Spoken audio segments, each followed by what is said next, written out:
Indian rupee heading for 80 rupees to the dollar. Is it heading for 81 to the dollar? We've seen a small slight relief on Thursday, but the general trend has been downward. In fact, since the beginning of this calendar year, since 2022, the rupee has slid over 6% versus the dollar.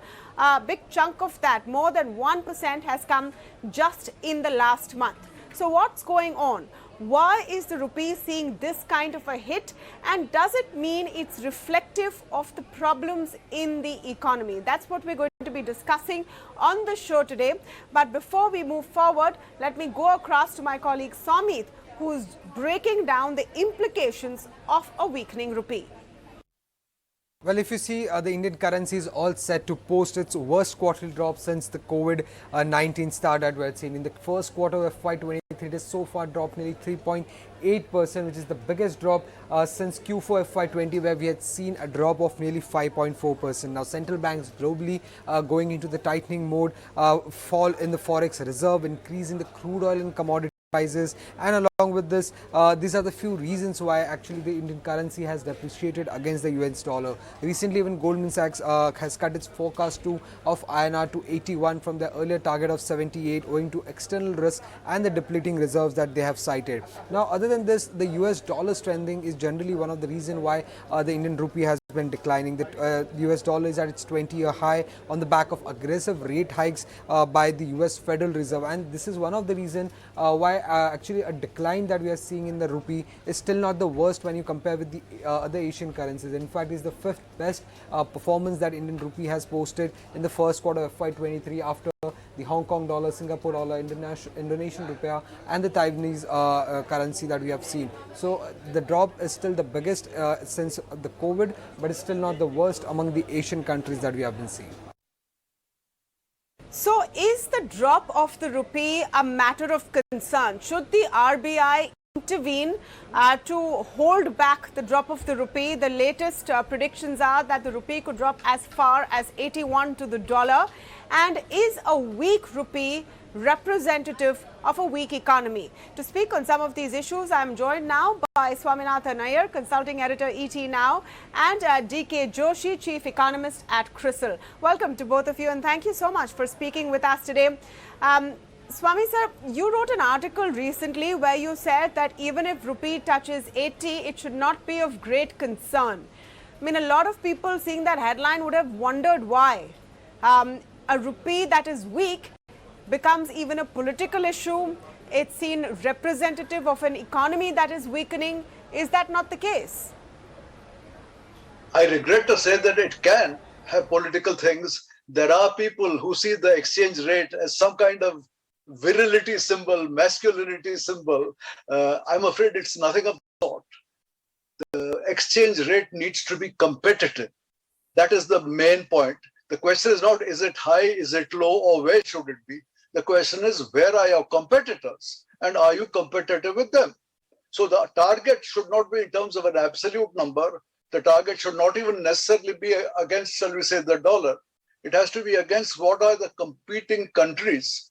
Most of the countries we are competing against are other developing countries. So, you know, if you look at the RBI's 40 currency basket, that would be a kind of appropriate thing. So the rupee is depreciating, so is everybody else.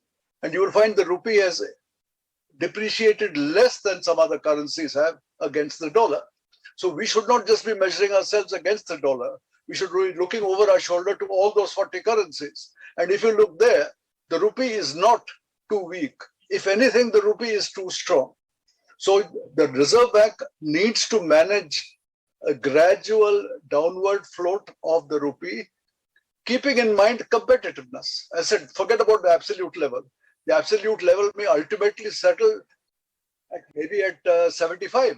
Maybe after all this is over, we strengthen again because the dollar weakens. On the other hand, if you get a situation where the price of oil goes to $170 a barrel, maybe we will go all the way to 90 rupees to the dollar. So it depends on what the external situation is. So there should be no fixed targets. The key issue is your exchange rate competitiveness.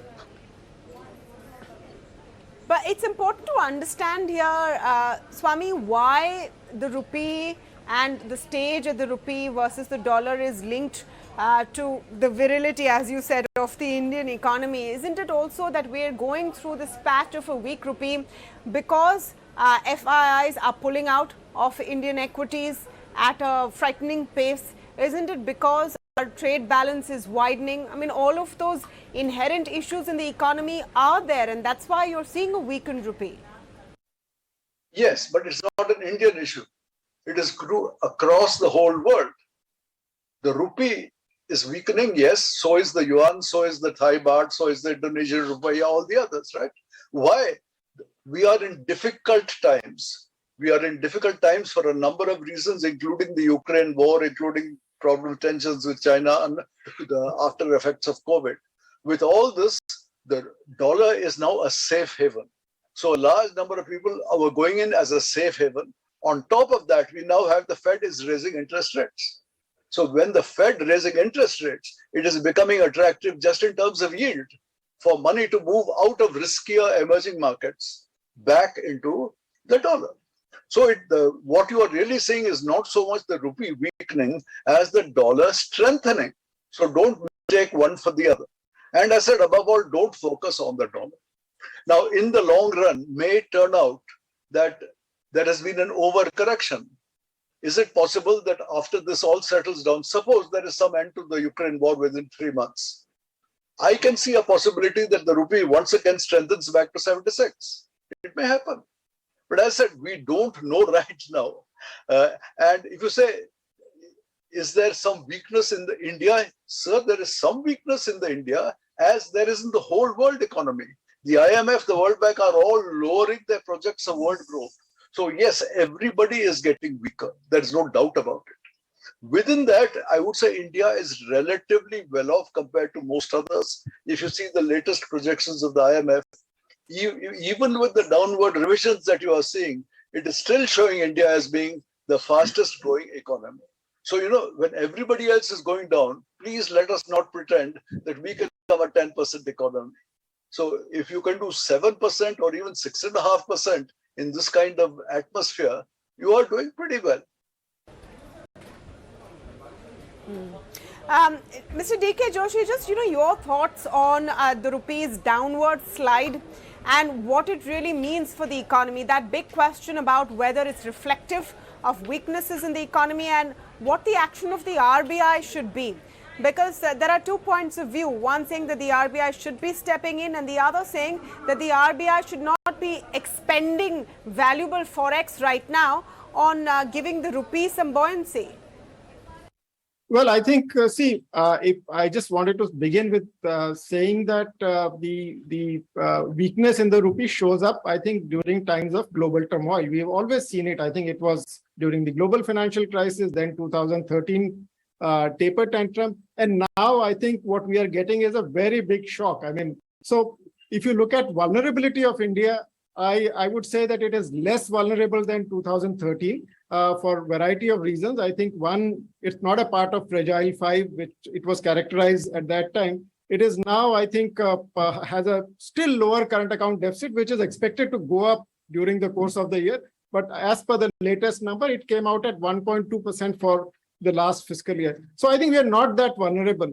But I think the shock is massive. I mean, at that time, the shock was very low. This time, I think the global shock is extremely, extremely big. I think the way Fed is aggressive in its rate hikes, then there are geopolitical tensions, which Mr. Swami was alluding to. So you have a very, very uncertain risk-off scenario globally.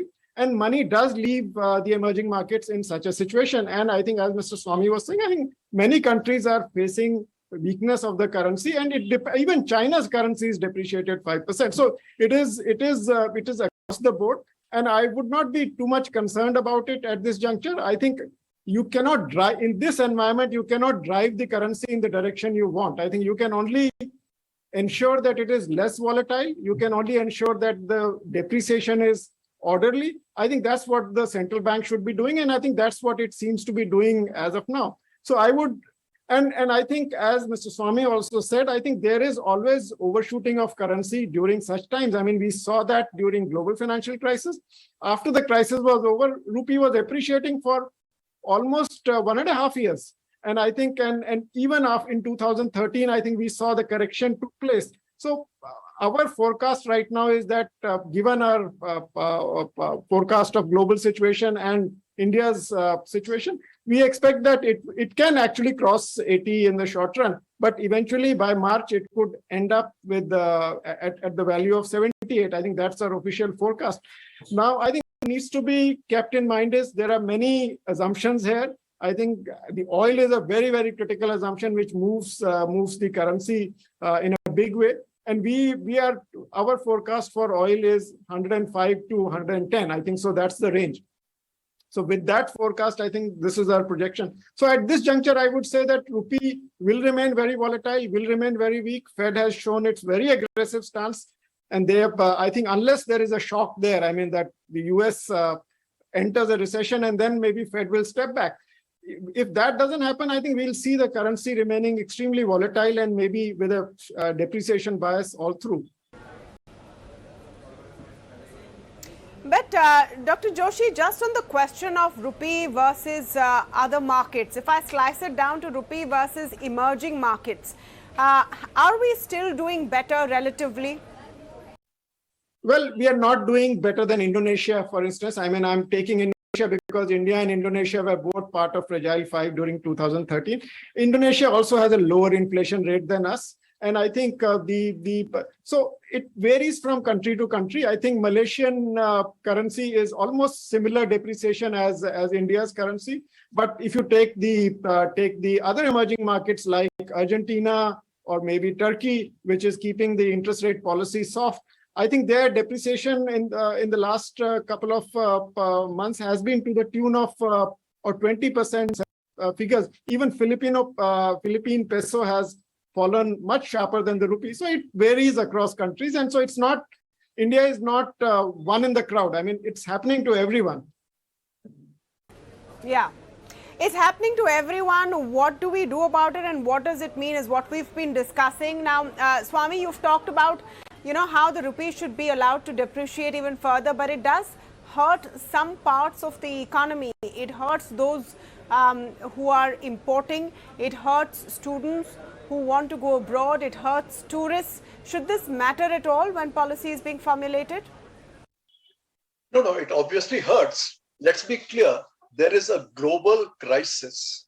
This global crisis, the combination of COVID, the combination of the Ukraine war, and now high inflation the world over means everywhere people are saying money has been too loose. Everybody has to tighten.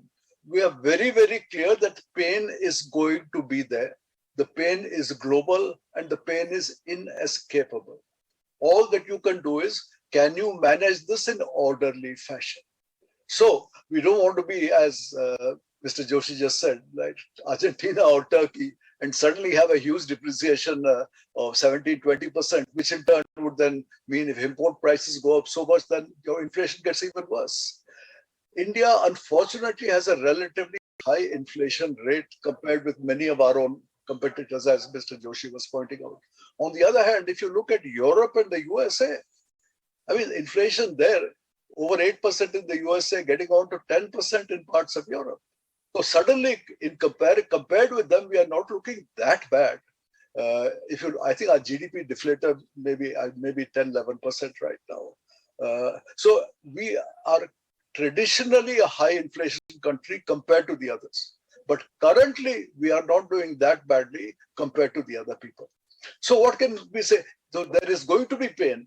The pain is inescapable, but I do not think it is going to be more severe than what you will see elsewhere. All right. Thank you so much, Mr. Swaminathan Aiyar. Thank you so much, D.K Joshi, for joining us today as we continue the slide of the rupee and we track the slide of the rupee. But that's not necessarily a bad thing, as we've discussed in this show.